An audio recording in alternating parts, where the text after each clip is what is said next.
강제로 이제 예를 들어 쓰레기차에 실어가지고 사람을요? 사람을 강북에 사람이 이렇게 많아서 전쟁 못 치른다. 다 가라. 그 공포를 시민도 공유했기 때문에 가겠습니다가 된 거죠. 억지로 만들어낸 그 부양의 결과가 지금의 강남구. 강남 가다 못해 이제 경기도를 벗어나서 충청 남북도까지 가고 있는 거죠. 네. 그거는 대단히 강남, 서울 강남 하면 여러분은 무엇이 떠오르시나요? 집값, 교육열 혹은 욕망?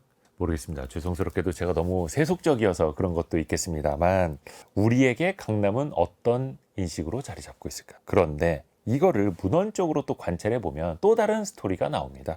강남을 한 인문학자가 무려 40여 년간 관찰을 했는데요. 지금의 강남은 어떻게 만들어졌고 어떻게 성공할 수 있었는지, 지금의 강남을 보면 대한민국의 미래는 또 어떻게 보일지요? 도시문헌학자 김시덕 박사와 함께합니다. 안녕하세요. 안녕하십니까. 이번에는 강남이라는 책입니다. 예. 자료가 엄청 방대하더라고요. 네, 나름 준비 열심히 했습니다. 그러게 거의 한 400, 500페이지 가까운. 근데 겁먹지 마시고 이제 사진이 많으니까요. 예, 자료도 많고요. 네. 그러면은 왜 강남에 주목하셨나요, 이번에는? 가장 개인적으로는 제 고향이라서. 아, 제 마음의 고향이라고 하면 이제 초중고를 나온 데 아니겠습니까? 네네. 제가 초중고가 송파구 서초구 쪽이어서 이제 세입자다 보니까 떠돌아다녀서 최종 이제 종착지는 반포고등학교라고 네. 그 동네 유일한 공립학교. 어, 그래서 고향으로서의 지역을 보고 싶었다. 그런 말이 있어요. 저 일본에서 유학을 했었는데 예. 일본의 인문학에서는 그 인문학자라면 자기 지역에 대한 향토지를 쓸 수 있어야 된다. 자기 지역을 쭉 한번 관통하는. 근데 그거를 생각해 보니까 저는 거의 1학년 때부터 국민학교, 국민학교였죠. 그때부터 대학 지나고 유학 갔다 와서 성인 때도 강남 3구에 산 거예요. 쭉 서초, 강남, 송파를. 이 정도만 한번 정리할 때가 됐다 생각을 한 거죠. 뿌리부터. 그렇죠. 근데 책의 부제가 네. 이거는 김시덕 박사님의 개인적인 걸 넘어서 책의 부제가 우리는 왜 강남에 주목하는 예. 거예요. 사실 상징성이 좀 있죠, 우리나라에는. 예. 그거를 이제 출판사가 노린 거죠. 뭐 아시겠지만 이게 신문 기자 컬럼하고 책 제목은 제가 안 정합니다. 아하. 그렇습니다만 이거죠. 이제 출판사가 어필 포인트였던 거죠.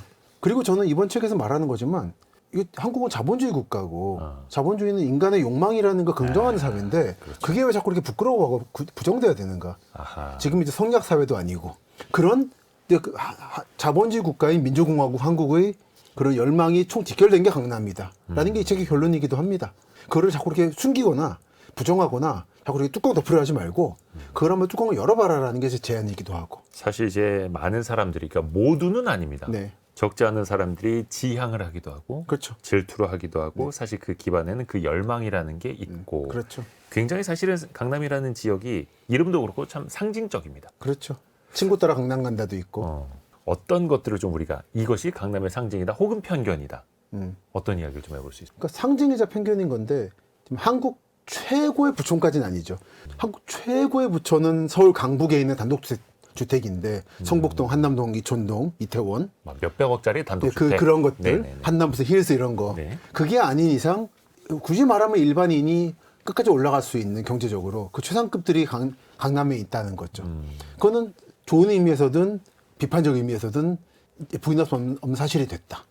부인할 수 없는 사실. 그 친구 따라 강남 간다라는 그 속담의 강남은 지금의 강남구는 아니라 하더라고요. 아니죠. 네. 네. 그 제비가 강남 같은 제비가 온다의 강남도 따뜻한 곳. 사실은 중국 강남이죠. 양쯔강 쪽이에요. 양쯔강이었네. 예. 그 저쪽에 갔다가 온다는 얘기에서부터 그 제주도에서 이어도 타령이라고 있잖아요. 거기도 보면 강남 간다 죽어서 그 강남은 그쪽을 말하는 거예요. 좀 더 이제 명나라 때 되고 이제 청나라 때 명청 교체에 되면은 타이완을 가리킵니다. 근데 명나라 부흥운동하던 이제 정치 집안이 있었는데 그 집안이 만약에 청나라 무너뜨리고 나면 조선에 복수할 거라고 왜 저 편먹었냐고 거기부터 오는 이제 그런 복잡한 신앙적 차원 존재해요. 남쪽이 뭔가 부유하고 뭔가 이상향이고 멀고 복잡한 이미지는 그때 존재했어요 이미. 그랬다가 그게 서울에 붙은 거는 영등포죠. 영등포요? 영등포가 첫 강남이죠. 아, 강의 남쪽. 예, 강의 남쪽이니까. 그 전까지 전부 경기도 시흥군이었다가 영등포란 데를 1936년에 경성부에 편입을 시킵니다. 예. 그래서 이 서울이란 데가 그때까지는 강북의 도시였어요. 한양, 경성은. 근데 처음으로 그때 강남을 낀 양쪽의 도시가 되는 겁니다. 근데 그 강남의 개념이 동쪽으로 퍼져나가서 지금의 가난 삼구까지 오게 되는 거죠. 근데 이 책에서 이야기하는 강남은 네. 삼구죠. 강남구입니까? 강남 3구? 3구죠. 서초 강남 송파. 예. 뭐 서쪽은 원래 강남구였고 옛날에는 예. 더 가면 이제 다 성동구였습니다. 처음에 편입됐을 때. 그래서 그 넓은 의미의 성동구 개념이죠. 그 역사로 거슬러 올라갈 필요가 있습니다. 그래서 네. 저희가 첫 번째 키워드로 강남이라는 책을 열어보면 강남의 탄생부터 네, 그렇죠. 열어봐야죠. 왜 그런 말씀 많이들 하세요, 어르신들. 옛날에 저기다 논밭이었다. 밭 깔고 이러던 데였다. 네. 심지어 나룻배도 다니던 곳이었다고. 뭐 심지어라기보다는 다리가 없었으니까 당연히 어. 한강 다리는 영등포 쪽으로만 놓여 있었죠. 또 지금 상당 부분이 또 매립된 그렇습니다. 지역이라고 하고요. 지금 부촌 아파트들은 다 매립지에 만들어졌죠. 저 구반포, 압구정, 예. 잠실. 근데 물론 강북도, 이촌동 백사장이라는 게 그렇게 거대해서 그 자유당 때 이렇게 선거 운동하면 서울 시민 3분의 1이 모이고 했다잖아요. 그게 하지만 넘치는 땅이었던 거죠, 물이. 그래서 간벽 북로 만들고 올림픽대로를 만들면서 제방을 쌓은 거죠. 대로는 제방입니다. 그러고 나니까 땅이 생긴 거예요.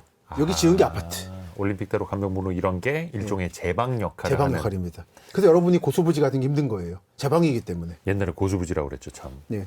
한강 둔치. 근데 그 매립을 하기 전의 모습은 진짜 강물이 흘러다니는 그렇습니다. 강이었고 나룻배가 다니던 지역이었고. 그렇죠. 나룻배 다니던 지역에 다리를 놓은 거죠. 그 제가 기억을 하는 게 잠실 살았었는데 초등학교 때 그때 한강 백사장이 살아 있었어요. 잠실 쪽은. 백사장이요? 백사장에 살아 있었어요. 서초 강남구는 이미 끝났고 공사가 이제 올림픽을 유치하게 돼서 80년대부터는 송파구 쪽을 정비하기 시작했거든요. 근데 그때 어릴 때 아버지랑 가서 저기 어항에 넣을 돌을 주웠던 기억이 나요. 백사장에서 80년대 초에. 우리가 바닷가라든지 예, 진짜 그렇죠. 걸어서 갈 수 있는 강변. 예. 그럼 뭐 유원지가 생기기 전의 모습이네요. 그렇죠. 이제 뚝이 만들어지고 완전히 정비 딱 고소부지처럼 시멘트 바르기 전에 이제 모래가 펼쳐져 있는 기억이 나요. 그리고 지금 그게 강동구 가면 있습니다. 또 강동구 하남시 가면 살아 있어요. 아하. 그러니까 점점 동쪽으로 붙인 거예요. 그 정비를. 강남의 백사장 이 표현 정말 오랜만에 들어봐가지고요. 그 조금만 낯설기까지 합니다. 조금 좀 나서 하시니까 예. 서울 사람들의 물놀이장은 원래 노들섬하고 뚝섬이었죠. 그 해쪽 간다 그랬어요. 원래 강에 갈 때도 해쪽이라고 합니다. 저는 고향이 서울이 아니어가지고 잘 모릅니다. 그 노들섬 아실 거고 용산 세빛둥둥 그 근처에. 그렇죠. 하나는 뚝섬은 아실 거고요. 네. 성수. 둘 다 백사장이었어요. 그 양대 유원지였습니다. 거기가 피서 가던 피서 가던. 유원지. 가끔 서울 역사박물관 여름 되면 전시합니다. 한번 가보시면은 이제 꽂고 파라솔 꽂고. 그거 타려고 이제 노들섬은 전차 타고 가고 뚝섬은 기동차라고 다른 게 있습니다. 기동차. 기동차라는 게 있어요. 서울 궤도, 경성 궤도. 남양 특집 열차를 운행했어요. 피서 열차를. 그러다 보니까 예. 딱 전차 같은 개념. 전차 개념이 좀 달라요, 좀. 근데 이거 타고 내려서 뚝섬에서 놀다 보니까 강변에 뭐 보이는 거죠, 너머에. 넓은 땅이 있네가 강남 발견인 거죠. 발견입니까? 네. 봉은사도 보이고 이게 뭔가 섬도 보이고 물 넘치고 이러면은 사람 구해달라고 그러고 그게 강북 사람들에게 강남의 발견인 거죠. 마치 콜럼버스가 신대륙을 발견한 것처럼 거기에 있었는데 그렇죠. 다르게 보였던. 유원지 가다 보니까 뭔가 보이고 물놀이 한다고 배 타고 건너가니까 봉은사에 배 타고 갔거든요. 대치도 배 타고 가고 가다 보니까 여기 뭐지 하는 게 있는 거예요. 그러다가 거기를 이제 개발하기 시작한 거죠. 그렇죠. 그런 거죠. 그게 행정적으로 먼저 서울로 편입을 하면서 그렇죠. 개발이 된 건가요? 그렇죠. 36년도에 우선 영등포를 편입하고 예. 차츰 넓히죠. 그 예를 동작구 지역이라든지 편입을 하고 대방이라든지 그건 이제 서부 지역이죠. 예. 척강남. 그리고 이쪽은 동쪽은 63년도에 편입을 합니다. 그래서 시흥군의 신동면하고 광주군의 뭐 언주면, 뭐 구천면 이런 몇 개를 편입해서 그리고 잠실 쪽은 강 북에 있던 고향 땅을 떼어와서 원래 고향이었어요. 뚝섬은. 지금 고향은 서북 쪽인데 고양시요? 고향군. 아, 고양군. 고향군이 옛날 개념은 여기 서울을 머리처럼 이렇게 모자처럼 쓰이고 있었습니다. 네네네. 지금의 제 오른손 쪽만 지금 고향이 남아 있는 건데 원래 왼쪽도 고향이었어요. 요 끝이 뚝섬이었어요. 성수하고. 요거를 땅을 통째로 떼와가지고 만든 게 잠실이에요. 많이 변했네요. 이제 많이 변했어요. 강북의 강남이 됐습니다. 지금 강남구가 광주군, 그렇죠. 강남구는 광주군이죠. 광주군 언주면이었고. 그래서 언주초등학교가 있죠 근처에. 그게 지금의 논현동 논현동이라든지 뭐 학동, 즈음이고. 예, 뭐 수서 이런 것들이죠. 근데 이 사이에서 참 사람들의 이야기가 빠질 수 없습니다. 이쪽에 소장농도 많았다 하고요. 그렇죠. 그리고 나룻배를 이거 어떻게 표현을 해야 돼? 운항 하시던 분의 이야기도 뱃사공. 나오고. 예, 뱃사공. 네. 그 이미 1900년 2000년대 전반이 되면 경성, 그러니까 이제 신당동에 있는 중앙시장이라는 데가 건어물 같은 거래를 많이 하는 데인데 네. 거기 시장의 상당수를 지금 서초구 쪽이 장악했었어요. 화훼와 야채 등으로. 그러니까 배만 기르는 게 아니라 이게 모래사장이거든요. 그러니까 땅콩이라든지 배추라든지 다 잘 자라는 거예요, 이런 것들이. 아, 무라든지. 그쪽에다 기른다고요? 네. 또 월남민들, 피난민들이 오면서 이 사람들이 백사장에 정착을 해서 농사를 짓기도 하고. 그러니까 이거를 뗏목에 실어가지거나 배에 실어서 강북으로 올라가서 이제 중앙시장부터 해가지고 유통시키는. 그러기엔 접근성이 참 좋았던 네. 거네요. 네. 그래도 지금 보면 원래 농수산물 시장이 가락동에 있지만 지금은 예, 예. 원래 용산에 있었거든요. 용산 청설물 시장이 가락동으로 빠지고 들어간 게 용산 전자상가거든요. 그게 강변에 있는 이유가 이제 그런 이유가 있죠. 강남의 농산물들이 집산하기 좋은 곳이라. 아, 원래는 그 농산물 시장이 용산 쪽에 있었는데 네. 강남 쪽이 훨씬 더 운반하기 편하니까. 강남 쪽이 산물이 많이 나니까 배추라든지 배가 강만 건너면 용산인 거죠. 그래서 지금도 용산 전자상가 앞에 하나로마트가 있는 게 그런 이유예요. 한복판에. 원래 농협이 거기 있었거든요. 네. 근데 어떻게 보면은 강남 쪽에서 농산물을 기르기 좋았다라는 건 거기가 논밭이었다라는 뜻이고. 논밭이죠. 그렇죠. 어떻게 그때부터 이 논밭이 네. 거기 아파트가 들어서고 도로가 깔리고 어떻게 변하기 시작한? 그러니까 그쪽이 농사짓긴 좋은데 백사장이라는 건 물이 넘친다는 뜻이거든요. 사실은 살기가 좀 안 좋습니다. 맨날 이렇게 움직이는 거예요. 사람 집도만 쓸려 내려가고. 그러니까 80년대까지만 해도 저기 성내동이나 강동구 쪽에 맨날 저기 물 넘쳐서 헬기 출동하고 그랬습니다. 그러던 데다 보니까 이 강남은 버리고 양쪽에 언덕바지에 사람이 산 거죠. 한쪽 언덕바지는 영등포고 한쪽 언덕바지는 천호동이에요. 옛날 정근대는 언덕바지가 좋은 곳이었어요. 아, 그래서 물 넘치지 않는 거. 그렇죠, 그렇죠. 근데 지금도 부촌이 언덕바지에 있는 거는 지대 높은 대단히 거. 대단히 전통적 개념입니다. 거기다가 이제 전쟁할 때도 이제 적을 볼 수 있다는 것도 있는 거고. 그러니까 저지대인 강남이 비어 있었던 거죠. 그러다가 치수 기술이 좋아집니다. 치수. 예, 소양강댐을 짓고 한강이 호수인 거 아시는지 모르겠어요. 사실 호수예요, 한강은. 예? 한강은 호수입니다. 호수라고요? 두 개의 보가 있어서 물을 막고 있어요. 저 강원도부터 물줄기가 내려와서 내려다가 만들어진- 막혀 있어요. 그러니까 댐이 있기 전에도 잠실보라는 보가 있고 예. 김포 쪽에는 신곡보라는 보가 있어서 오. 저 신곡보라는 데는 그 바닷물이 밀물때 밀려오는 걸 막고 아하, 서에서 넘어오지 그렇죠. 않게. 그러니까 소금에 절여지지 않는 거예요. 땅이 이제 농사를 지을 수 있게 됩니다. 그게 하나. 이쪽은 그 상류 쪽을 막으니까 급물살이 올 때 막아주는 거죠. 잠실에서는. 그러니까 강은 강이지만 마치 호수처럼 그렇죠. 작동하기도 한다. 그렇죠. 그래서 유람선이 다니는 거죠. 안정적이니까. 그리고 소양강댐이 만들어지면서 수위가 낮아지고 그러다 보니까 땅이 드러나는 거고 이 땅을 뭘 할까 하다가 아파트란 걸 지어보자라고 생각한 게 이촌동입니다. 소양강댐이 만들어지면서 한강의 수위가 낮아진 낮아졌죠. 거예요. 예, 낮아진 거예요. 그러면서 토지를 더 활용할 수 있게 되고요. 뭔가 눈에 보이는 거죠. 크게. 근데 이걸 그냥 못 쓰고 제방을 쌓아야 되는 게 그래서 강변북로를 만들고 김현옥 시장 때 그 올림픽대로를 놓고 하면서 이제 좀 안정적으로 땅을 사용할 수 있게 됐다. 근데 강남은 아직까지는 빈 땅이었기 때문에 강북이 인구가 넘쳤습니다. 서울은 10,000원이다. 그래서 여기를 한번 좀 이제 빈 땅을 이용해 보자 했던 게 서부 이촌동, 동부 이촌동, 그다음 영등포 방향인 여의도. 여기를 먼저 개발했죠. 그 동부 이촌동에 뭐 공무원 아파트라든지 여의도 시범이라든지 그 다음엔 만들어진 게 구반포 주공 아파트. 빈 땅이 거기도 물 넘치는 침수 지역이거든요. 그 다음이 압구정이고 그 다음에 잠실이고 잠실이 가장 대규모예요. 이제 실력이 쌓이니까 이건 한번 대규모로 해보자라고. 강북의 땅을 끌어버리고 한강 물을 바꿔버리면서 이제 원래 한강 본류를 끊어서 석촌호수 만들고 대규모 북쪽 땅을 가지고 아파트를 개발한 거죠. 그 어떻게 보면은 이제 한양 시절부터 사대문부터 그렇죠. 사람은 넘치기 시작을 했고 그렇죠. 조금씩 퍼지다가 그렇죠. 동부 이촌동, 서부 이촌동, 네, 서부, 동부, 여의도, 영등포, 천천히 쭉 갔죠. 그 다음에 강남. 네. 그것도 어떻게 보면 일종의 이주 대책처럼 시작이 됐던 걸. 인구가 넘친 이주 대책이랄까 도시 확산인 거죠. 도시의 확산, 예, 확산. 자연스러운 예. 확산. 그러니까 두 가지 방향이 있는데 20세기 전기 현대 한국에서는 일반 시민들은 그렇게 확산된 땅에 보냈습니다. 이게 자연스럽게 아파트를 짓고 해서 또는 단독주택을 짓거나 그리고 빈민들이나 철거민들 철거 사업이 많았거든요. 예, 예. 이제 구도심 재개발한다고 이 사람들은 강제로 이제 예를 들어 쓰레기차에 실어가지고 예? 쓰레기차에 실었어요. 실제로. 누구를요? 사람을요? 사람을. 짐이 아니라. 네, 그 많은 증언이 있습니다. 애가 학교 갔다 왔더니 부모가 쓰레기차 실려서 어디 갔다 그러고. 아 그래? 그게 몇 년도 얘기예요? 60년대. 서울역 앞에 양동이라고 있었는데 예. 양동 개발한다고 쌀하면 쓸어다가 그냥 보내버렸어요. 사당동 산속에. 그래서 이 사람들이 못 살겠다고 도로 되돌려달라고. 그랬더니 이촌동에 사람을 떨궈버렸대요. 백사장에다가. 그래서 며칠 있다가 못 살겠다고 도로 사당동 가서 나무를 베고 흙을 자체로 구워서 지은 게 사당동의 스타트. 이거는 이제 강제 이주죠 거의. 이거는 아파트랑 다른 거예요. 그게 어느 지역으로 그렇게 서울 외곽 전부 거의 전역입니다. 첫 이주가 관악구라든지 이런 데인 거고 마지막 이주는 양천구입니다. 양천구 신월동이라고 예. 요즘 재개발할 얘기가 나오는 데인데 신월동 신정동 목동 옆에 거기가 사실 마지막 이주 단지예요. 근데 그 중에 하나가 강남. 그 중에 이랬던 거죠. 여러 강남이 있었죠. 영등포도 강남인 거고 아하, 마지막 그 개념으로. 성남 광주대단지라고 또 20만 명을 보낸 거기도 강남의 일부였고 원래 편입 예정이었어요 서울에. 그 대장 역할을 하기로 기대된 게 지금의 강남구 쪽이에요. 여러 강남 중에. 어떻게 보면 60년대부터 격동의 시절을 보낸 거네요. 그렇습니다. 좋게 말하면 새로운 지역이 생겨나고 도시가 그렇죠. 생겨나고 새 아파트가 올라왔지만 그 사이에서 뭐 지금도 재개발 재건축 놓고 보면 원주민 갈등 되게 많은데 그렇죠. 이게 거의 뭐 반 100년 넘어간 역사네요. 그렇습니다. 그래서 이 책을 제가 말씀드리는 게 사실 다른 지역 분들은 강남에 관심 없을 수 있는데 예.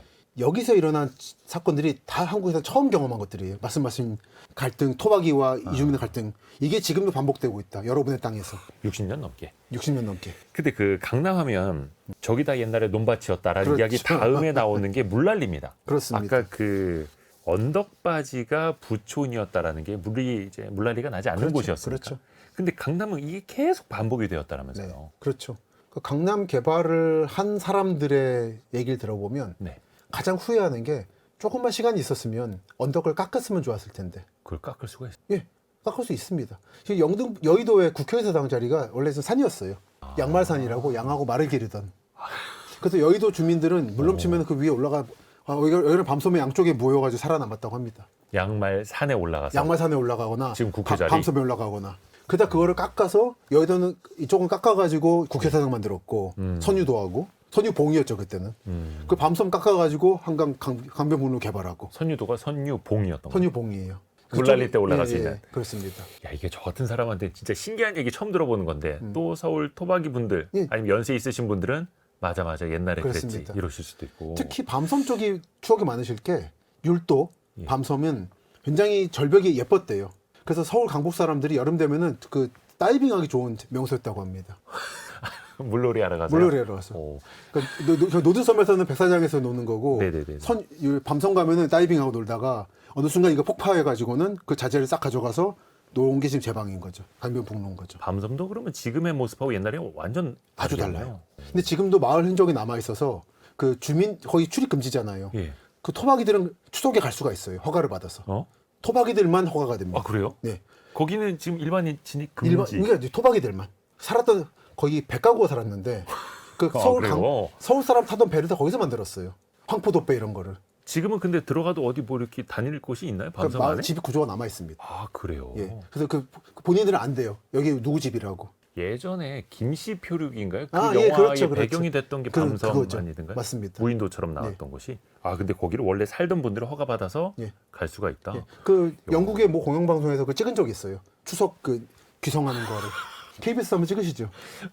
아 그래요. 저 상상도 못했던 일이네요. 그 분들이 집단 이주를 하셔서 마포에 살아요 지금도. 자기들이 모시던 신도 같이 데려가서. 와. 그래서 그 동네 밤섬 무슨 아파트들이 붙어 있는 게 그런 연유가 있습니다. 근데 또 다시 생각해 보면 이렇게 언덕배기가 있었던 곳이 어떻게 보면은 상징적인 곳이기도 그렇죠. 하고요. 근데 강남은 완전 그 반대였던 거네요. 완전히 뭐 빈 땅인 거죠. 허허벌판. 그 중에 중간중간 튀어나온 데가 예를 들어 강남역 국기원 사거리라고. 국기원은 아시죠? 네. 거기 보면 되게 언덕이거든요. 거기는 원래 우빵아다리 마을이라는 마을이 있었고 일본 출구 쪽에 테헤란으로 시작하는 그쪽은 아랫방아다리 마을. 그 다음은 이제 영말, 뭐 이게 말죽거리 이런 식으로 마을들이 이제 올록볼록 있으면 그 위에 살았어요 사람들이. 네네. 아래쪽은 물넘치는 데고. 그 물넘치는 데가 3년 전에도 물넘쳤고 올해도 또 위험하고 싱크홀 위험인 거고 그런 거죠. 그 손을 못 댄 거예요. 그 지금까지도 예, 이어지는. 손을 거군요. 못 대. 너무 급하게 개발해서. 제가 많이 얘기하는 게 여의도하고 비교하면 됩니다. 여의도는 한국의 3부가 다 온다는 전제로 만든 도시거든요. 지금 이제 국회만 들어왔지만 네네네. 그러다 보니까 철저하게 배수 시설을 했어요. 그래서 물이 안 넘치잖아요. 완전 이제 계획 도시로 근데 강남은 그 계획하지 않았다는 거예요. 그러니까 그냥 쓰려 보낸 거 막. 급하게. 예, 전쟁 때문에 전쟁이 또 날 수 있다는 공포가 있었기 때문에 강북에 사람이 이렇게 많아서 전쟁 못 치른다. 다 가라.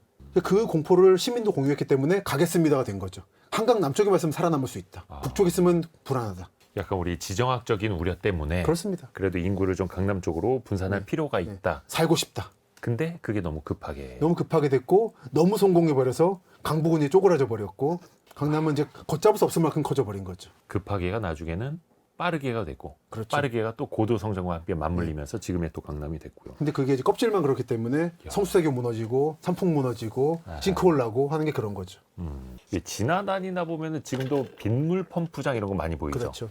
그게 어쩔 수 없이 이제 필요한 거고 그렇죠. 배수가 안 되니 그렇죠. 퍼낸다는 개념으로 볼까요? 일단 퍼내기도 해야 되고 일부는 또 저류도 해야 되고 물 담아놔야 되고. 아하. 근데 강남 지역은 이 정도로 부족하다는 게 한 번씩 드러나는 홍수로 나타나는 거죠. 대심도 지하 탱크 같은 걸 만들어야 되는데 저 아래다가 그건 이제 저기 재개발하고 하는데 방해된다고 항의들이 많아서 대심도라고 하면 아주 깊은 곳에 하류 40m, 시설을 그렇죠, 그렇죠. 4, 50m 아래 대규모로 만들어서 물을 담아두는 거예요. 이게 폭우 쏟아질 때 이게 한강으로 보내봤자 다시 넘치거든요. 이게 수위가 같아지면 아하. 그러니까 이걸 잠깐 모아두는 겁니다. 음. 이거는 어느 세계 어디든지 대도시는 이걸 가지고 있어야 돼요. 지하 4, 50m의 일종의 저류지, 네. 저수지 같은 거를 저수지 같은 거 만드는 거죠. 그래서 이게 일본 같은 경우는 지하 신전이라 부르는데 도쿄권에 비가 내리면 대규모로 받아뒀다가 나중에 보내는 거예요. 수위 낮아졌을 때. 근데 이게 없다 보니까 물이 넘치는 겁니다. 강남은 저지대거든요. 하기자 그래서 강남 토박이 분들은 참 물 넘쳐서 어릴 적에 고생 많이 했다 이런 이야기들 한 그렇습니다. 번씩 또 하시죠. 그 잠깐 제가 오늘 보이는 라디오라 그래서 이런 잠실 토박이들의 이제 개모임 잡지를 하나 받았는데 네. 요거 주신 분의 아버님인가 할아버님인가가 찍은 사진이 있어요. 예. 잠실 옛날 선 모습. 물이 찰랑찰랑한데 발 넣고 사진 예. 찍으셨더라고요. 그게 이 강남 지역의 본 모습입니다. 물이 찰랑찰랑했어요. 어떻게 보면은 그 향후회가 그렇죠. 있듯이 예. 각 지역에 계시던 분들이 다른 지역에 가서도 연락하고 모이고 만나고 하듯이 강남 개모임이 토박이 남아있는 분들도 거죠. 그렇죠. 그 모임이 남아 있는 맞습니다. 거예요. 서초, 강남, 송파 다 조직들이 있는 걸로 알고 있어요. 무슨 뭐 구모임이 아니라 우리 무슨 마을 모임 이런 식으로. 그 물넘치고 또 논밭이었던 강남이 그러면 어떻게 지금의 강남이 되었는가? 그 출발점 아까 어떻게 보면 지정학적인 염려 또 네. 인구의 팽창 이런 것도 이야기를 해주셨는데 그 과정에서 또 상징적인 뭐 개발 스토리 네. 좀 더 이야기해 주시죠. 이거 국제정세적 배경은 그런 거고 네. 직접적인 배경은 제3한강교를 놓은 거죠. 한남대교. 그걸 왜 놨냐면 경부고속도로를 놓기 위해서. 그러니까 강남 개발을 하자가 목적이 아니라 네네네. 고속도로를 놓자가 목적이에요. 아, 지금은 강남 하면은 강남구를 떠올리시겠지만 네. 원래 최초로 도시화된 강남은 서초구입니다. 경부고속도로 그쪽이 지나거든요. 그게 1지구, 강남구는 2지구. 강남구는 서초구에 비해서 좀 언덕도 많고 네. 약간 고속도로에서 빠져있다 보니까 외진 지역이라는 느낌이 있었어요. 옛날엔요. 예. 그래서 여기가 좀 잘 안 됐습니다. 여러 가지로. 안 풀렸어요. 지금 상상할 수 없죠. 학동, 대치동 이런 데도 청담. 장사가 안 돼가지고 사람도 안 모이고. 그래서 정부에서 그 집을 단독주택 단지를 만들기도 하고 시형주택이라고. 그 상공부를 보내겠다는 식으로 해가지고 부양시키기도 하고. 억지로 만들어낸 그 부양의 결과가 지금의 강남구 탄생이고. 사람이 안 모이고 예. 저쪽에서 장사도 안 된다고 하고 그러니까 억지로 정부의 행정부서를 보내서라도 그렇죠. 부양을 시키겠다. 예. 물론 물론 이제 기본적으로는 인구 분산책이지만 예. 상공부가 온다고 하고 총무처가 온다고 하니까 붐이 일어난 거예요. 지금으로 따지면 공공기관 지방 이전하는 거랑 비슷한 맥락이네. 그렇죠. 맞습니다. 근데 처음에 강남구도 그런 식으로 해서 살려냈다. 그렇습니다. 그래서 서초구는 이제 도로를 놔야 되는데 이게 돈이 드니까 그 토지 정리 사업을 좀 교묘하게 해가지고 그 공공부지라는 게 탄생하거든요. 정비라면 예. 그걸 지금 가운데 모은 거예요. 이렇게 쫙. 그게 도로가 되는 거죠. 이렇게. 그런 스토리가 있었네요. 그게 스타트인 거고 그 한남대교, 강남대로 경부고속도로의 중간 지점에 말죽거리가 존재하는 거죠. 그러면서 그 강남을 개발하면서도 빠뜨리지 않았던 게 그린벨트인데 그렇죠. 지금 또 서초구에 그린벨트가 많다 하더라고요. 맞습니다. 근데 강남의 그린벨트는 어떤 의미였습니까? 난개발을 막자라는 그런 취지였던 겁니까? 그러니까 꼭 강남의 그린벨트가 논의가 다른 되는 게 게 아니라 그린벨트 자체가 네. 그러니까 이제 도시계획적으로는 연담화를 도시끼리 붙는 걸 막겠다는 건데 박정희 대통령이 제안했을 때에는 그거보다는 안보적 요인이 컸어요. 자연 방어막들이에요. 자연 방어. 그러니까 이제 북한이 쳐들어왔을 때, 특히 탱크로 쳐들어왔을 때 1단계 방어막은 파주에 있습니다. 예. 여러분들이 아마 경기 북부로 놀러 가실 일이 많죠. 산정호수라든지 네네네. 파주의 헤이리 마을이라든지 가다 보면 서울을 벗어나는 순간 뭔가 좀 길 옆에 이런 게 나타나요. 이런 게 콘크리트 큰 구조물 같은 거. 대전차 방어벽이라고. 예. 근데 그거는 이제 여러분들은 도로만 다니시니까 그것만 보시는데 사실 그건 거대한 성벽의 문이에요. 그걸 수도권 방어 방벽이라고 부릅니다. 네네. 최규하 대통령도 완성이 됐어요. 거의 천리장성이라고 부릅니다. 이렇게 머리 모자처럼 이렇게 쓰고 있어요. 그게 몇 겹이 있습니다. 서울 북쪽으로. 그게 그린벨트 지역에 착착 있고 그 마지막 방어막이 이제 은평구하고 도봉구에 있었던 방벽들이에요. 그게 이제 무너지면은 그 다음은 강남 아파트가 방벽이 되는 거고 그게 무너지면 수방사가 있는 이쪽에 그린벨트가 또 방벽이 되고. 잠시만요. 아파트가 방벽이 된다. 예, 방벽이 됩니다. 그 도봉구에 가면 문화진지라고 있는데 그게 원래 방벽에다가 지은 군인 아파트를 이제 헐고 약간 남겨서 공원으로 만든 거거든요. 그게 이제 유사시에는 아파트를 무너뜨려서라도 길을 막겠다 이런 계산으로. 그 두 가지인데 사실 이게 아파트 무너뜨린다는 얘기 왜 나왔냐면은 저기 서대문구에 유진상가라고 있습니다. 그거는 이제 김신조 사건 때 이게 침투했던 길이에요. 네네네네. 그래서 거기다가 일부러 지어가지고는 필로티라고 있죠. 그 1층에 약간 통로 같은 게 있고 예. 기둥 세워놓은 거. 네. 기둥을 얇게 만들었어요. 일부러. 일부러요. 이거는 일부러 하더라고요. 이건 무너뜨리려고. 쉽게 무너뜨리게. 네, 딱 그게 청와대 가는 길이라서. 오. 이제 청와대 다시 대통령 들어가신다니까.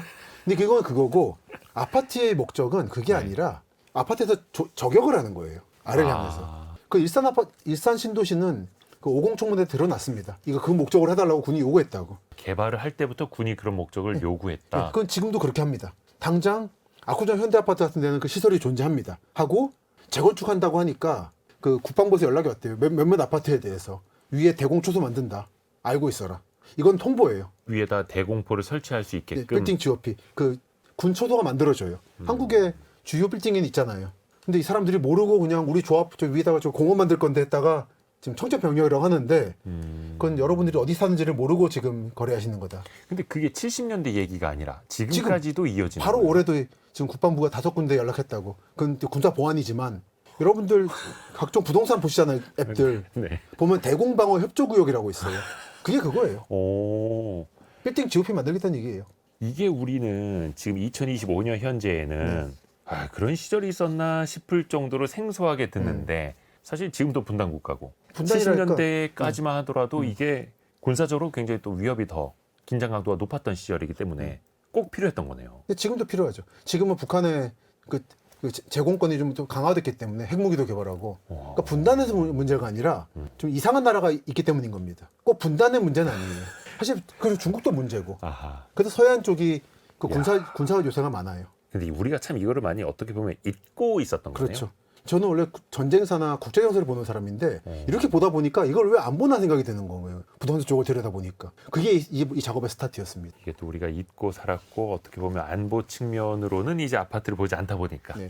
근데 저는 이거 많이 변했습니다. 오해를 피하게 말씀드리자면 예. 안보가 중요하다 말하는 게 아니에요. 이 요소가 굉장히 강하게 작용하고 있기 때문에 이걸 이해해야지 여러분이 집을 거래하거나 살 때도 손해를 뭐 안 본다는 얘기를 하고 있는 거죠. 이게 우리의 역사 안에 또 녹아 있고 우리의 주거 시설 안에 그렇죠. 그게 함께 하고 맞습니다. 있는 거고 함께 살아가는 거죠. 그렇습니다. 그런 식으로. 강남 아파트 하면은 또 따라붙는 게 한강뷰라는 또 로망이기도 그렇죠. 합니다. 네. 모두가 다 한강을 볼 수 있는 게 또 아니다 보니까 일종의 그 조망권이 특권처럼 느껴지기도 하고 그렇죠. 그게 사유재산의 또 가치와도 직결이 되고 이 한강뷰의 역사는 어떻게 될까요? 한강 뷰의 최초는 사실은 서부 이촌동이죠. 사실 아파트 문화의 시초는 강북입니다.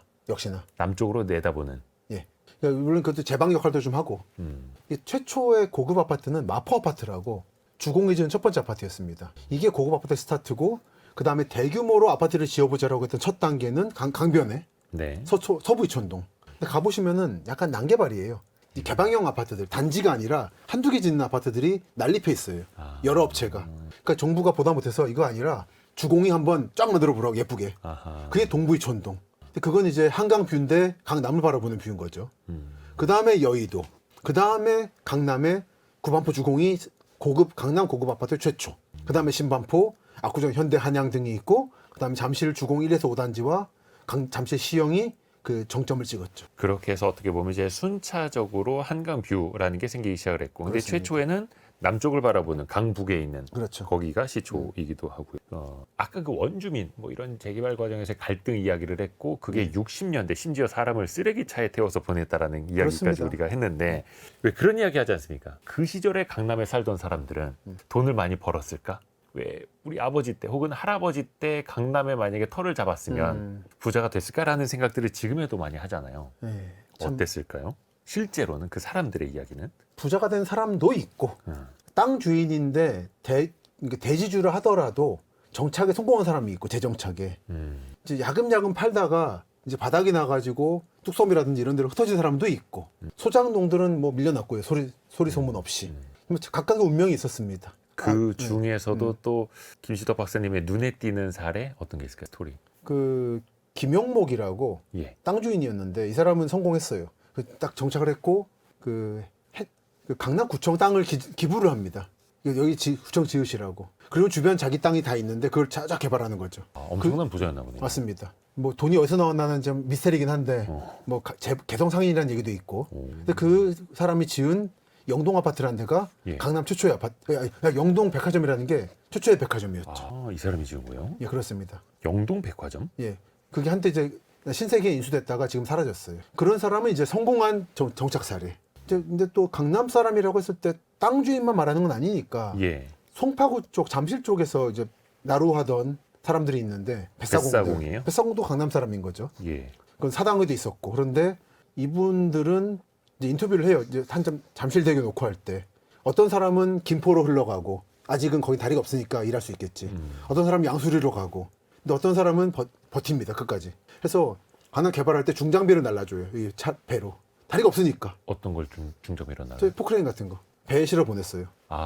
그리고 마지막까지 그 다리를 묶는 걸 보고는 강북에 가서 막노동꾼이 됐다고 하더라고요. 그 기자가 추적을 했어요. 그 뒤에 그는. 그래서 그러니까 그때 배를 졌던 뱃사공이 지금은 강북에서 한참 그때 강변 지역 개발한다고 동서울 터미널 입권.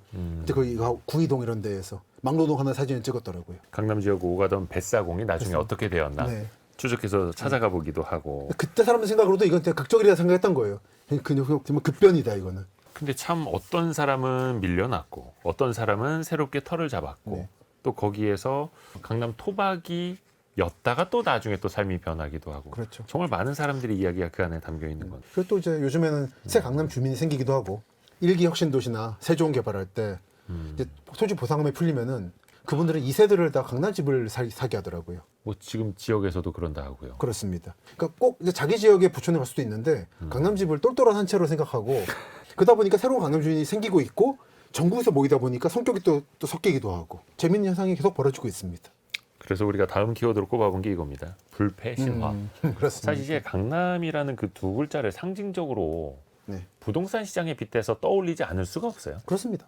가격이라는 게 이제 양극화, 초양극화, 초초양극화로 그렇습니다. 가고 있고 가장 큰 배경 이유는 뭐라고 보세요? 그러니까 강남 지역이 이제 여러 강남 중에 지금 강남 3구가 강남 비교적 3구. 비교적 늦게 개발됐고 그러면서 그때 마침 한국의 주거 문화가 바뀌었어요. 아파트로. 지금도 이제 요즘 애들은 다르겠지만 얼마 전까지만 해도 집을 그려보라 그러면은 뾰족 지붕에 그렇죠. 마당이었잖아요. 네네. 아파트 살면서도 그걸 그렸는데 이게 바뀐 시점이 70년 된 거죠. 이명박 대통령 전 대통령의 자서전 보면 그 얘기가 나옵니다.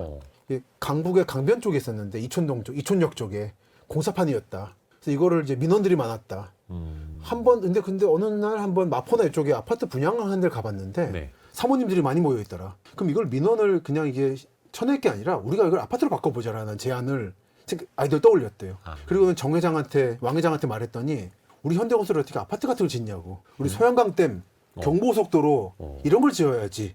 그래 부끄러우시면 회사를 분리시켜서 지으시라고. 그래서 그 아들이 정 회장이 아들한테 하나 줘가지고 만들었잖아요. 아구조 현대를. 그 아파트를 짓는다라는 게 그 당시 건설사 위상에선 부끄러웠던 거예요. 중견만 지었던 거예요. 중소만. 한양, 우성, 한신 이런 데가 소규모였거든요. 지금도 그 남아있는 그 아파트 이름들 네. 중견 건설사들이 지은 거여서. 그렇죠. 중견이나 중소들이 지은 거라 우성 같은 게. 그러다 보니까 현대 같은 거는 그거 하는 게 아니다. 근데 이명박 대통령은 되게 머리가 잘 도는 사람이라 경제적으로 이건 돈이 된다 본 거죠. 그때가 한국의 문화가 전환된 시점이고 이때 이걸 탄 사람들은 강남에 집을 3구에 산 거고 아닌 사람들은 저기 어떻게 사람 사냐고 하면서 강북에 단독을 산 거죠. 갈림길. 처음에는 아파트 저런 닭장 같은 데서 어떻게 사느냐. 게다가 무너지고 시민 시범 아파트 빈민을 사는 거지. 근데 발 빠른 사람들은 바뀌고 있구나라는 걸 본 거예요. 예. 아마 그때 일본은 타만 뉴타운 짓고 한참 이제 아파트 붐이 있었거든요. 그걸 빨리 봤을 겁니다. 일본이 먼저. 타만 뉴타운이라는 한국의 주공이 일본의 주택 영당 같은 영향을 많이 받거든요. 예. 그런 개발들을 재빨리 봐요. 그 무너졌다고 말씀하신 게 그 와우 아파트. 와우 아파트. 그 남산이었나요? 맞습니다. 예. 그거 말고도 시민 시범은 정말 날림으로 지은 게 많고 저소득층을 위해서 하다 보니까 싸게 지은 거죠. 그래서 이름이 시범. 아니 그건 아니고 그 뜻 아니에요? 이제 시범이 되라고 한 건데 예. 사실은 날림이 많았고요. 이제 낮춘 거죠 예산을. 아, 그리고 또 단가를 낮춰주시다 보면은 보니까. 산 위에 지었어요. 그게 이제 유명한 얘기가 있는데 이 서울시 직원들이 물어봤대요. 왜 이렇게 위에 짓냐고 사람 힘들게. 그랬더니 김현옥 시장이 정강이를 차면서 각하가 잘 봐야지. 각하는 데서 보여야 될 거 아니냐. 아 맞아. 그 얘기가 그거예요. 그러니까 높은 데 지었는데 부실하게 지으니까 무너지죠. 근데 와우 아파트도 오해가 있는 게 다 무너진 건 아니에요. 몇 개만 무너졌어요. 몇 개는 그래서 전체 동이 무너진 건 아니고. 아닙니다. 예. 근데 몇 개만 철거하고 나머지는 꽤 오래 있었습니다. 아 그 이후에도. 예. 그리고 뭐 저기 뭐 지금 대학로 쪽에 이화동 벽화마을이라고 거기도 시범 아파트 있었고 되게 많았어요. 옛날에 그 남산에 있는 와우 아파트를 동별로 업체가 달리 지었다. 남산은 아니고 저기 서강대 쪽에 와우산에. 아 와우산. 예. 헷갈렸습니다. 네. 서울의 고향이 아니다 보니까. 그래서 이해 충분했습니다. 예. 그래서 이걸 역사로 이제 겪다 보니까. 그렇습니다. 그런 거에 궁금하신 분들은 책을 보시면 잘 나온다는 얘기.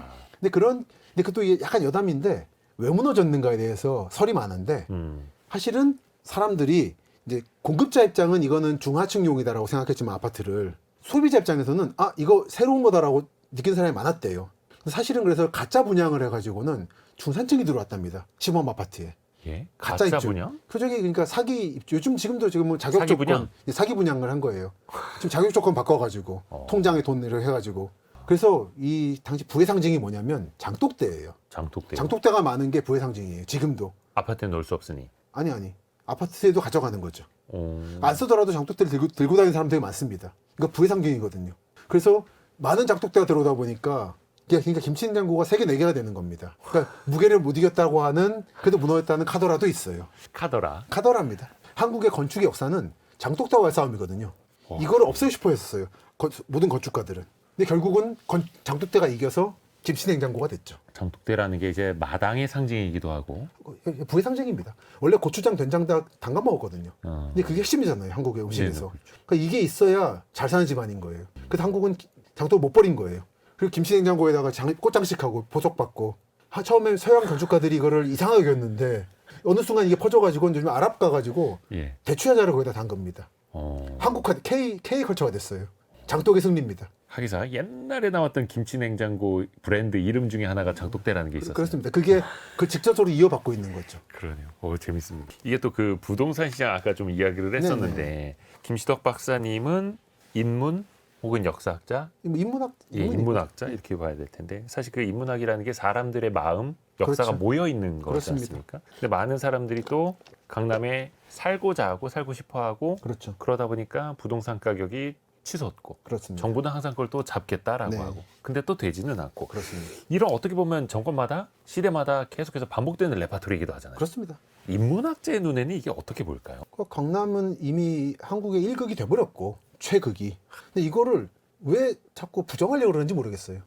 그 인간의 심리가 만든 거고 부동산은 심리 아닙니까? 그러니까 제가 계속 강조하는 건데 강남은 살기 좋은 곳이 아니에요. 하지만 그럼에도 불구하고 사는 겁니다. 그리고 사람들이 그에 모이다 보니 열망이 모이니까 비싼 땅이 된 거예요. 근데 이거를 누른다고 눌리는 게 아닌 겁니다. 그거는 정부가 시민들의 심리를 잡을 수 있다라고 하는 대단히 오만한 정책이라 생각해요. 이거 인정하고 자꾸 재건축 제한하고 하지 말고 한번 풀어봐라라는 게 제 견해예요. 자꾸 35층 제한이니 뭐니 하지 말고 한번 100층 올려보라고 강남에. 200층, 300층. 한번 해보고. 사실 전 서울의 불만인 게 여의도도 그런데 너무 낮아요 빌딩들이. 이게 세계적 도시가 이러면 안 된다고 생각합니다. 진심으로. 원래 땅값이 비싸고 사람이 몰리는 곳일수록 더 고층이고 그렇죠. 뾰족하게 돼서 주변부로 나갈수록 이제 저층이 이렇게 그렇습니다. 형성이 되게끔 그렇습니다. 하는데 우리나라 어떻게 보면 인위적으로 낮추려고 그래요. 살기 불편하지 않게 관리를 하고 그렇습니다. 좋은 인프라를 다 거기에다 그렇습니다. 넣어주고 하면서 계속 집값이 올라가 그렇습니다. 사람들이 또 가려고 한다라고 뭐라 하고요. 왜냐면 정책 위반자들이 본인들이 여기 살고 있거든요. 저 그걸 생각해요. 정말은 본인들에게 인프라를 깨고 싶지 않은 거예요. 네. 그 보면 이건 여야 관계 없는 겁니다. 다 보면 다 가지고 계시잖아요. 집이든 상가든. 그러다 보니까 이거를 깨고 싶지 않은 건데 저 그걸 하지 말라는 거예요. 한번 올려보라고.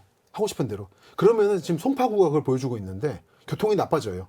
그럼 자연히 빠져나가겠죠. 저는 그 단계를 겪는 걸 보고 싶다는 거예요. 한국은 자본주의 국가인데 자꾸 왜 그걸 인위적으로 정책으로 누르려고 그러냐. 누를 수도 없는 거다. 어떻게 보면 이제 쾌적함을 또 유지하려고 하는 그렇습니다. 정책 위반자들의 속내가 있지 않을까라는 생각도 들고요. 그거를 이제 하버드대 에드워드 글레이저라는 교수가 예. 도시의 승리라고 하는 유명한 책이 있는데 그 부티크 도시라고 표현을 했어요. 프랑스 파리에 한복판에 고흐가 살 수 있었던 이유는 네. 그때 고밀도로 건물을 지었기 때문이다. 그러니까 가난뱅이 외국인도 살 수 있었던 거다. 근데 그 뒤에 이 공간 자체를 너무 사랑하다 보니까 쾌적함을 예.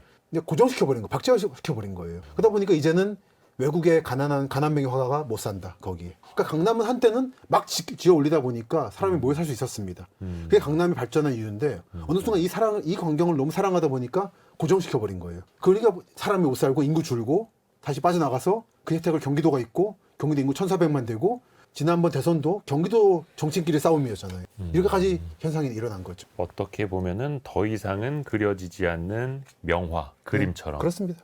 또 강남 지역에 대기업들 본사도 많이 들어왔어요. 그렇죠. 이 대표적인 게 삼성그룹, 삼성타운이라고 그렇죠. 하는 거. 또 현대기아차 사옥도 양재동에 그렇습니다. 있고. 이것도 되게 이제 상징적인 거. 그렇죠. 이거 뭐 누가 가라고 해서 갔던 겁니까, 대기업들이? 아니죠. 대기업들은 그렇게 하지 않죠. 음. 뭐 가라고 사실 저는 정부 부처의 이전은 찬성인데 지방으로 자꾸 기업 보고 오라 말하는 건 좀 아니라 생각해요. 자본주의 국가에서 그러면 안 되지. 근데 이 현대 기아차 말씀하셨는데 저는 상징적이라고 생각합니다. 현대 그룹은 아직 존재는 하거든요. 근데 갈라진 건 아실 거예요. 예, 현대와 그렇죠. 현대차로. 예. 근데 현대 그룹은 강북에 있고 현대차는 강남에 있어요. 근데 그게 대단히 많은 걸 상징한다 생각해요. 현대그룹은 개동인데 예. 건물은 그 건물이고 이제 블라디보스토크도 똑같은 건물이 호텔로 쓰이고 있는데 현대 호텔로. 근데 더 이상 그 현대그룹은 그 우리가 알던 현대그룹이 아닌 거죠. 네네. 그 그렇죠, 위세에서는. 그렇죠. 예. 그 삼성타운 경우도 좀 안타까운 게 원래는 타워 팰리스 자리 개포동 거기에 예. 102층짜리 삼성 사옥을 지으려고 그랬어요. 아, 그랬다가 IMF로 꺾이면서 3등분으로 꺾여서 타워 팰리스가 됐죠. 팔고 삼성전자가 본사를 수원으로 갔었죠. 이 경기도로 이제 이전의 시작인 건데 현대차도 마찬가지로 그 얘는 상공부가 오려고 했던 옆에 한전 부지에 가려고 하다가 105층에 짓겠다고 하다가 네. 또 3등분 됐죠. 그러니까 이게 운명 같은 겁니다. 하지만 강남을 벗어나지 않는. 그 이유는 뭐라고 보세요? 강남이 한국의 일극이니까요. 한국의 일극입니다, 여기는. 여기서부터 쫙 이제 재직결이 됐어요. 원래는 서울 강북이 한국의 일극이었고 영등포축이 있었고 강남축이 있는 건데 영동이라 불리는. 네. 강북축과 영등포축은 각각 북한과 중국을 접하고 있으면서 더 이상 확장 가능성이 꺾여버린 거예요. 막혀버린 거예요. 원래는 강북을 통해서 신의주 가고 원산 가면서 대륙으로 나가는 거고 인천을 향해서 서해를 통과해서 중국으로 가는 거였는데 이게 막히니까 남은 길은 동남쪽밖에 없는 겁니다. 서울에서 동남쪽 강남에서 용인, 수원 쭉 안성 가고 부산 가고 일본 가고 미국 가는 이 라인만 살아남은 거죠. 그래서 이건 거대한 국제 정세의 결과라 생각해요. 국제 정세까지 맞닿을 수밖에 없는 네. 대기업들의 선택도 그러하고. 삼성전자가 보면은 반도체가 한국 핵심 아닙니까? 예. 강북을 안 가요. 다 강남에 있어요. 넓은 의미의 강남에 있습니다. 강남 가다못해 이제 경기도를 벗어나서 충청 남북도까지 가고 있는 거죠. 네네. 그거는 대단히 상징하는 바가 크다고 생각합니다. 필연적인 걸 수도 필연적인 있겠고요. 거예요. 그 가장 방위 산업체를 강원도에 안 짓는 것처럼 부산에 짓는 것처럼 핵심 산업은 기간 산업은 남쪽에 보내는 겁니다. 한국은. 그러네요. 창원의 산단도 그렇게 또 만들어졌던 그렇죠. 특히 거고. 핵무기 만들려고 하다 보니까 숨어서 만든 거죠. 강남 지역이 어떻게 보면 또 교통이 참 좋다라는 표현도 많이 합니다. 네. 나중에 만들어진 그 지하철 이런 것도 말고도 그렇죠. 버스 터미널이라든지 화물 터미널도 강남 중심으로 좀 형성이 된 게 있지 않습니까? 그렇죠. 근데 그게 이제 많이들 오해하시는 건데 강남을 키우려고 터미널을 보낸 게 아니라 원래 터미널을 외곽에 보냅니다. 지금 당장 저는 강남 고속터미널 주변에 오래 살아가지고 그 경험이 있는데 그 터미널을 만약에 여러분 동네에 보낸다면 받으실까요? 안 받으실 거예요. 그거는 혐오 시설이에요. 터미널은 원래. 그래서 그 증거가 지금 삼성타운이 있는 강남역 서남쪽 지역 네. 칠성사이다 공장이 거기 있거든요. 그 유통창고가. 왜냐하면 거기 원래 인터체인지 만들려고 했어요. 그럼 딱 입구잖아요. 예. 그리고 거기다가 강남역 시외버스 터미널이라고 가칭 만들려고 했는데 땅 지주들이 반대했습니다. 여기는 상업으로 이미 길이 막히는데 상업적으로 발달해서 터미널 왜 짓냐고. 그러니까 원래 그런 거예요. 터미널이란 건. 근데 이제는 결과론적으로 지금 회고적 오류를 저지르고 있는 겁니다. 강남이 있는데 터미널이 있으니까 마치 터미널이 있기 때문에 발달한 것처럼 착각을 하는데 네네네. 원래 그게 아니에요. 이 터미널은 서부 은평구에도 있었고 저기 수요에도 있고 광진구 구의에도 있고 네. 근데 왜 강남만 발달했다고 말하는 거냐. 심지어 3개나 있는데 약간 이게 결과론으로 이제 끼워 맞추는 끼워 맞춘 거예요. 그거를 이제 독일 철학에서 회고적 오류라고 합니다. 결과론적으로 이렇게 되니까 원래 이런 의도가 있었을 거라고 착각하는 회고적 오류. 그러니까 다른 지역은 그 고속터미널이 있다라고 해서 발전하는 것도 아닌데 네. 원래는 혐오 시설에 가깝기도 했고 그렇죠. 근데 지금은 보면은 왜 고터라고도 하는 고터가 강남 있죠. 고속도로 저는 이제 고속버스 터미널이라고 터미널. 부르는데 그 옆에는 또 아주 큰 백화점도 있고 있잖아. 거기가 우리나라에서 가장 많은 매출을 올리는 백화점이기도 하고 이거 한국뿐 아니라 2021년도에는 세계 1위 했어요. 왜냐면 거기에 사람도 몰리고 돈도 몰리고 전 국민들이 버스 타고 오거든요. 그 결혼식 같은 거 할 때 딱 거기만 내려가지고 결혼식하고 가거든요. 아, 그게 서울역하고 수서역 그리고 그 고속터미널이 그 기능을 합니다. 어떻게 보면은 당시만 하더라도 거기가 외곽이었다라는 아, 외곽이어가지고 기억 못 하시겠구나. 저는 몰라요. 거기 이제 아무것도 없어가지고 터미널만 보내서 원성에 자자했어요. 횡했나요? 왜 이런 데다 만들어가지고 지방 사람들 올라온 다음에 서울 못 가게 하냐고. 서울이라는 개념이 없었거든요. 거기서 이제 택시 타고 강북 가려고 그러면 따따부를 불렀대요. 따따따부를. 거기에서 서울 가려면 네, 거기서 서울 가려면 아무것도 없으니까 3호선이 없었습니다. 그리고 2호선 이걸 통과를 안 했고 지하철이. 그게 지금 강남 고속버스 터미널이에요? 반포? 예. 그래서 3호선이 보시면은 쭉 내려오다 말고 휘어요, 크게 한번. 터미널 연결시키려고 휜 거예요. 원래는 쭉 양자갔으면 쭉 가면 되는 겁니다. 워낙 원성에 자자해서 휜 거예요. 그런 시절이 있었다라는 있었습니다. 그 결과 만들어진 거지. 강남을 개발해 줘야지 하고 터미널을 둔 게 아니라는 거예요. 이거 회구적 오류입니다. 근데 지금은 가장 교통이 좋은 지역 예. 이러면서 또 이제 손에 꼽히는 거고요. 사실은 그거를 내보낼 계획이 여러 번 있었는데 아. 남부 터미널을 합쳐가지고 양재 시민의 10조에 보냈으면 딱 됐어요. 아. 근데 안 됐기 때문에 이제는 도심 터미널로 가는 거다. 양재동에도 또 그 화물 터미널. 복합 물류 뭐 화물터미 이런 것도 준비하고 있잖아요. 근데 그거는 늘 준비만 하더라고요.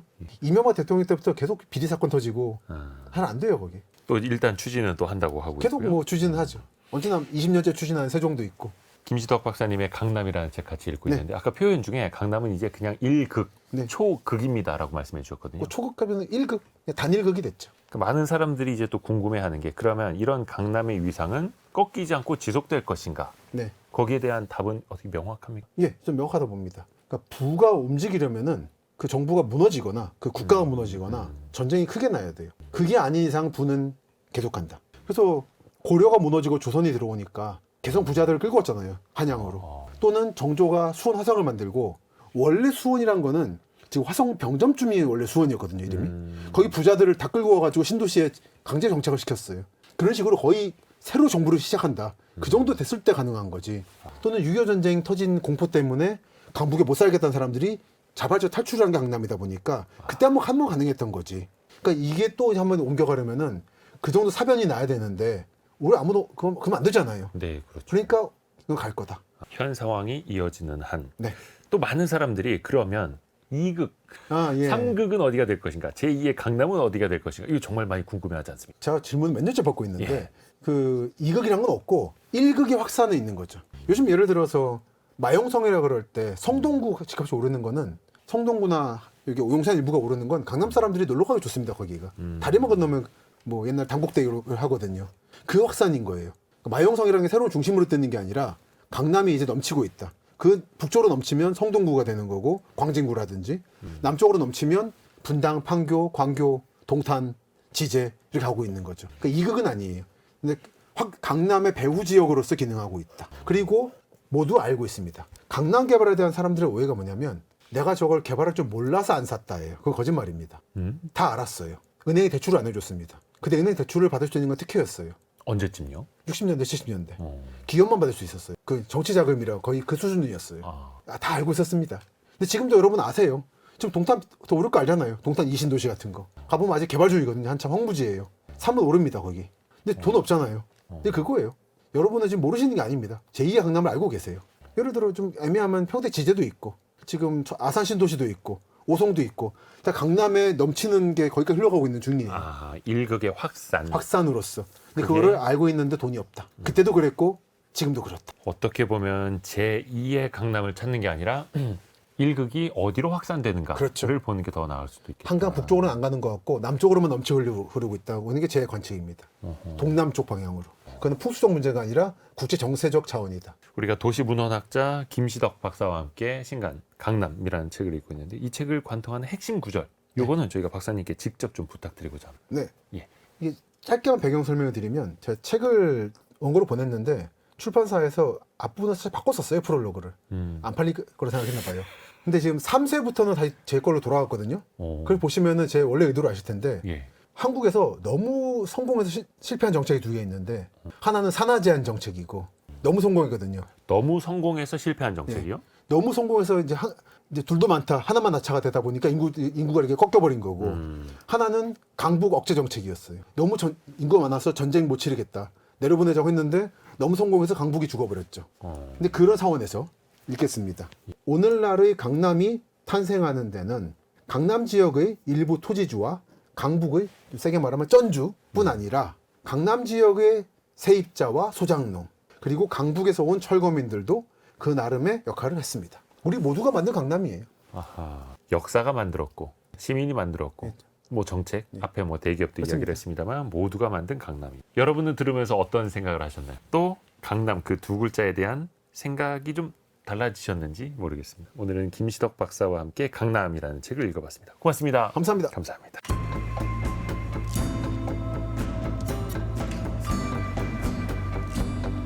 우리나라 바이오가 드디어 변방에서 중심 역할을 하는